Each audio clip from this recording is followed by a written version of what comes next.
Bonjour et bienvenue à la réunion de parents pour le camp de jour de Lavaltrie, édition 2021. Dans cette vidéo, nous vous présenterons l'équipe qui accompagnera vos jeunes tout au long de l'été. Nous verrons également la confirmation du site, le fonctionnement général du camp de jour, des informations sur la santé et l'hygiène, puis les communications durant l'été. Commençons avec l'équipe de coordination. On y retrouve Josée, chef de division loisirs et vie communautaire. En ayant été elle-même animatrice, elle s'occupe du camp de jour depuis maintenant 15 ans. Cet été, notre nouvelle coordonnatrice se nomme Stitch. Elle est dans l'univers des camps de jour depuis 9 ans et il s'agit de son 4e été en tant que coordonnatrice. Elle a également un certificat en intervention psychosociale. Pitaya est l'une de nos 2 responsables de site. Il s'agit de sa 2e année au camp de jour de Lavaltrie. Elle étudie présentement en enseignement du français au secondaire à l'université et donne également des cours auprès des élèves de secondaire 4 et 5. Notre 2e responsable de site est Doris. C'est son 4e été au camp de jour de Lavaltrie et le 2e en tant que responsable de site. Elle a terminé sa technique d'éducation spécialisée. Elle a travaillé 2 ans auprès de la DPJ et travaille maintenant à l'hôpital de psychiatrie Philippe Pinel en alternance avec le camp de jour. Voici maintenant notre belle équipe d'animation. Ceux-ci sont tous certifiés DAFA, étant le diplôme d'aptitude aux fonctions d'animateur et ont tous eu leur formation premiers soins. Alors, cet été, le camp de jour aura lieu à l'école secondaire de la Rive, à Lavaltrie, évidemment, au 60 rue Douaire de Bondy. En ce qui concerne les horaires, les journées de camp de jour se dérouleront de 8h30 à 16h. Aucun enfant sera accueilli après 8h45, bien important, et aucun départ ne sera accepté avant 15h15. Pour le service de garde, il est offert de 6h30 à 8h30 le matin et de 16h à 18h le soir. En cas de retard, important de noter qu'une pénalité de 5 $ par enfant s'appliquera pour chaque tranche de 15 minutes. Pour ce qui est des procédures d'accueil, c'est très important d'en prendre connaissance. Donc, à la porte des élèves, ce sera l'entrée des jeunes au camp de jour. Donc, une aire d'accueil va être aménagée. Il y aura une table à l'extérieur pour accueillir vos enfants. C'est important de respecter les indications prévues au sol, donc les petites pastilles blanches qui seront présentes pour respecter la distanciation sociale. Lors de l'arrivée, le parent doit donner la présence de son enfant à la table d'accueil.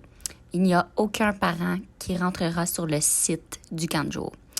Et juste un petit mémo, soyez patients, on fait de notre mieux pour être le plus rapide, surtout lors des premiers jours. Pour ce qui est des procédures de départ, encore une fois, il y aura une table d'aménager à l'entrée des élèves de l'école secondaire pour venir chercher vos enfants. Il est très important, le parent ou la personne qui vient chercher l'enfant doit obligatoirement se présenter avec une pièce d'identité avec photo pour récupérer l'enfant. Même s'il s'agit de la 3e semaine et que c'est toujours le même parent qui vient chercher l'enfant, ça se peut que ce soit de nouveaux animateurs qui seront présents, donc ils ne reconnaîtront pas votre visage. Si vous permettez à votre enfant de quitter le camp de jour à pied ou à bicyclette, veuillez nous en informer par courriel ci-dessous. Encore une fois, on vous demande d'être patient, car aux heures de pointe, ça se peut que ça prenne un petit peu de temps, mais on fait de notre mieux. Nous avons mis en place un plan de circulation afin de faciliter les heures de pointe. Donc, il va être important de respecter le sens de cette circulation. Une voiture qui arrive sur le site de l'école rentrera en face de l'entrée des jeunes et il y aura le terrain de volley-ball seulement à la droite.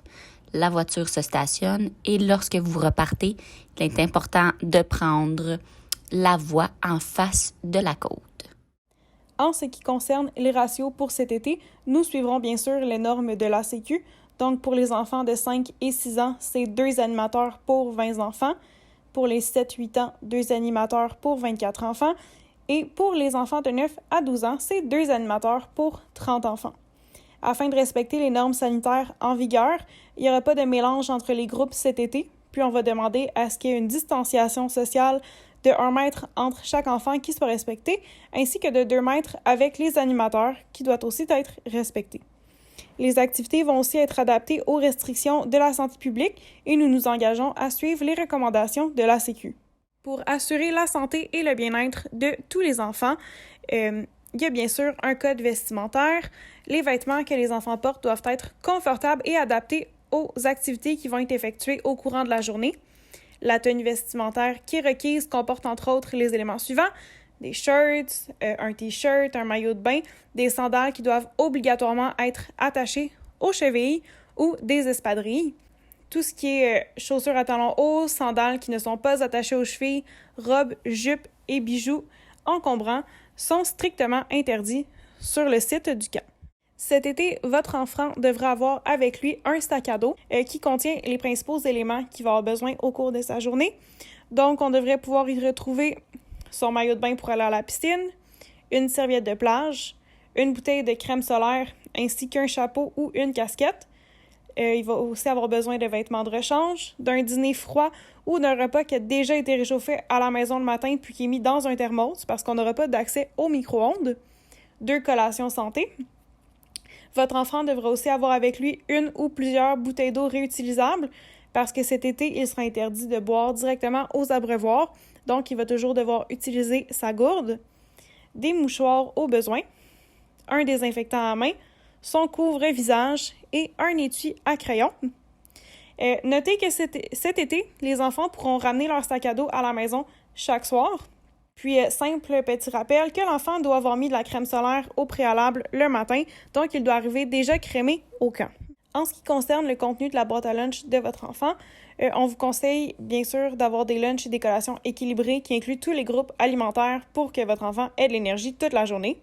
Aussi, pour diminuer le risque de contamination lié à la COVID-19, on demande à ce que votre enfant ait avec lui un repas froid ou dans un thermos, mais aussi des collations qui nécessitent aucune manipulation de la part d'un adulte. Vous devez donc vous assurer que votre enfant est autonome en ce qui concerne la gestion de sa boîte à lunch, donc il est capable d'ouvrir tous ses contenants, ses breuvages et ses sacs de collation seul. Vous devez aussi prévoir suffisamment de liquide pour la journée.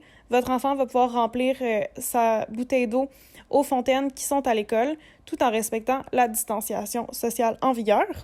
Par mesure de sécurité, puisqu'on a des enfants qui souffrent d'allergies au camp, on vous demande aussi de prévoir des lunchs ne contenant aucune arachide, aucune noix et aucune nourriture faite à base de ces aliments. Et finalement, simple petit rappel qu'à l'école secondaire de la Rive, nous n'avons pas accès au réfrigérateur ni au micro-ondes, donc veuillez s'il vous plaît prévoir le dîner de votre enfant en conséquence. La piscine au parc Gérard-Lavallée est considérée comme ayant une capacité de 30 baigneurs, considérant la pandémie actuelle. Donc, chaque groupe va aller à la piscine 1 ou 2 fois par semaine. Cette capacité-là, elle est sujette à changement selon l'évolution de la pandémie et les directives de la santé publique. Donc, nous, s'il y a des changements, on va adapter notre horaire de piscine. Comme à l'habitude, un test de nage va être effectué auprès de tous les enfants. Les enfants qui vont réussir ce test-là vont recevoir un bracelet. C'est ce bracelet-là qui permet d'identifier les enfants qui n'ont pas besoin de mettre de veste de flottaison et qui ont le droit d'aller dans la partie la plus profonde de la piscine. On vous demande donc de ne pas retirer le bracelet de votre enfant une fois rendu à la maison. Pour les enfants qui doivent porter une veste de flottaison à la piscine, il y a 2 options qui s'offrent à vous. La première, c'est d'apporter une veste qui vient de la maison. Elle doit simplement être identifiée au nom de l'enfant. La seconde option, c'est de prendre une veste qui est prêtée par la piscine. La seule chose, c'est que le nombre de vestes disponibles est limité, puis que chaque veste est assujettie à un temps de désinfection après chaque utilisation. Si vous choisissez d'apporter une veste de la maison, bien sûr, comme j'ai dit précédemment, elle doit être identifiée. Puis, vous avez le choix entre la laisser toute la semaine au camp ou la ramener à la maison chaque soir. L'Association des camps du Québec a produit un guide d'application des mesures en lien avec la COVID-19 qui a été approuvé par la santé publique. Les 4 principales mesures en lien avec ce guide d'application sont les suivantes. Premièrement, il faut respecter les règles de distanciation sociale, donc 1 ou 2 mètres, dépendant des cas comme énoncé précédemment. Il faut aussi favoriser les activités extérieures et minimiser les activités à l'intérieur. Nous nous engageons aussi à appliquer des mesures d'hygiène qui sont adaptées. Ça inclut des stations de lavage des mains ainsi qu'un entretien ménager accru. Et il faut aussi diminuer les contacts entre les personnes au courant des activités qui sont faites pendant la journée. Afin d'assurer la sûreté des animateurs et des enfants au camp de jour, nous nous engageons à limiter le partage d'objets, de matériel et de jeux entre les enfants. Les enfants et la totalité de l'équipe d'animation doivent se laver les mains fréquemment. Nous allons aussi faire du nettoyage des surfaces qui sont fréquemment touchées, par exemple tout ce qui est poignées de porte. Nous allons aussi respecter la distanciation de 1 mètre entre les enfants et de 2 mètres avec les animateurs.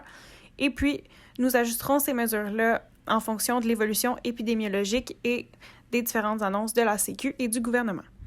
En ce qui concerne le port du masque par l'équipe d'animation, les lignes directrices sont qu'en zone rouge et orange, le port du masque de procédure est obligatoire à l'intérieur en tout temps pour les animateurs. Puis à l'extérieur, il doit être porté obligatoirement lorsque la distanciation physique de 2 mètres ne peut pas être respectée. En zone jaune et verte, le port du masque de procédure est obligatoire lorsque la distanciation physique ne peut pas être respectée. C'est autant valable à l'intérieur qu'à l'extérieur. Donc, lorsque le 2 mètres est respecté, l'animateur peut retirer son masque. Bien sûr, nous allons ajuster les mesures de port du masque selon les recommandations que la santé publique fournira au cours de l'été. Pour le port du masque chez les enfants qui participent au camp de jour, premièrement, en zone rouge et orange, le couvre-visage est obligatoire à l'intérieur en tout temps pour tous les participants qui ont complété leur première année du primaire en montant. Ça veut dire que seuls les élèves de la maternelle sont exemptés de cette consigne. Alors qu'en zone jaune et verte, le couvre-visage est obligatoire à l'intérieur pour tous les participants qui ont complété leur 5e année du primaire et plus.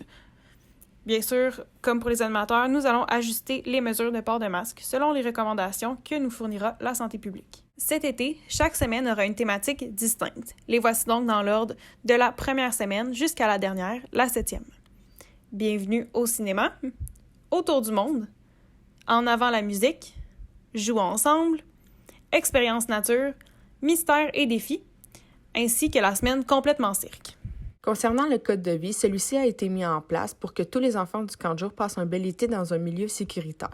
Celui-ci renferme les règlements tels que le respect des hôtes et des objets, les règles à suivre et toutes les autres informations concernant la tenue vestimentaire, le sac à dos ainsi que la boîte à lunch. Vous recevrez par courriel un code de vie qui devra être signé et déposé dans le panier prévu à cet effet à l'accueil dès la première journée du camp de jour de votre enfant. Des copies imprimées seront aussi mises à votre disposition. Si votre enfant ne respecte pas les règles du camp de jour, une procédure disciplinaire a été mise en place. Tout d'abord, vous recevrez un avertissement verbal. Si le comportement ne change pas, vous recevrez un courriel vous mentionnant qu'au prochain avertissement, votre enfant sera expulsé du camp de jour. Finalement, au 3e avertissement, l'enfant sera expulsé de notre camp de jour pour le reste de l'été. Il sera donc de votre responsabilité d'avoir un plan B. Comme l'été dernier, aucun comportement à risque ne sera toléré au sein du camp de jour. Un enfant qui, de façon volontaire, crache ou tousse sur autrui ou les autres objets sera expulsé du camp de jour pour le reste de l'été. Encore une fois, cet été, nous ne ferons pas de plan d'intervention pour votre enfant. Nous sommes déjà rendus au dernier point de la vidéo. Nous sommes fiers de vous annoncer que nous avons décidé d'utiliser cet été l'application Planitou. Cette application est une plateforme numérique qui a plusieurs fonctionnalités et ces fonctionnalités vont aider et faciliter le travail de notre équipe d'animation. Tout d'abord, la première fonction de cette application est de permettre la prise de présence numérique de votre enfant lors de son arrivée au camp de jour, comme un peu l'application Hop Hop que plusieurs garderies et services de garde utilisent. Lorsqu'une absence ne sera pas justifiée, une alerte vous sera envoyée automatiquement. De votre côté, vous allez pouvoir signaler un avis d'absence ou de retard au camp de jour via l'application mobile. Il y a plusieurs autres fonctionnalités concernant la prise de présence que vous allez pouvoir regarder lorsque vous allez avoir l'application avec vous. En plus de la prise de présence, l'application sert maintenant de communication entre vous et le camp de jour. Vous allez maintenant pouvoir visualiser le journal de bord de votre enfant à chaque jour par l'application. De plus, vous allez pouvoir recevoir les différents mémos des activités spéciales quelques jours avant et les photos des activités. Aussi, vous allez pouvoir communiquer avec l'équipe d'animation. Finalement, avec l'application Planitou, vous allez pouvoir avoir accès au dossier de votre enfant en temps réel et vous allez pouvoir même modifier ou mettre à jour les informations importantes telles que les personnes autorisées à venir chercher votre enfant, les coordonnées. Donc, comment avoir accès à notre application Planitou? Donc, c'est vraiment facile. Vous allez pouvoir le télécharger via le Apple Store ou le Play Store de votre téléphone cellulaire. Nous allons vous remettre un code d'accès par courriel avant le 30 juin. N'oubliez pas de vérifier vos indésirables puisque des fois, nos courriels vont dans cette boîte de messagerie. Aussi, à partir du 5 juillet, il va être important que vous fassiez les modifications uniquement sur la plateforme Planito et non par l'application Sport Plus. Nous avons mis en ligne une petite vidéo de Planito que vous allez pouvoir visionner pour un peu plus comprendre cette plateforme numérique qui est vraiment intéressante et facile d'accès. Finalement, pour les communications durant l'été, vous allez pouvoir communiquer avec les responsables de site. Leur numéro de téléphone est à l'écran présentement. Ne pas oublier que les téléphones cellulaires seront actifs à partir du 5 juillet. Aussi, vous pouvez communiquer avec la coordonnatrice en tout temps et aussi la chef de division, José Perrault. Toute l'équipe d'animation vous remercie d'avoir pris le temps d'écouter notre vidéo de la réunion de parents 2021. Nous espérons que vous avez aimé cette formule-là. Et si vous avez d'autres questions ou des interrogations concernant le camp de jour, vous pouvez communiquer avec nous avec l'adresse affichée à l'écran. Donc, on se voit bientôt cet été. Merci.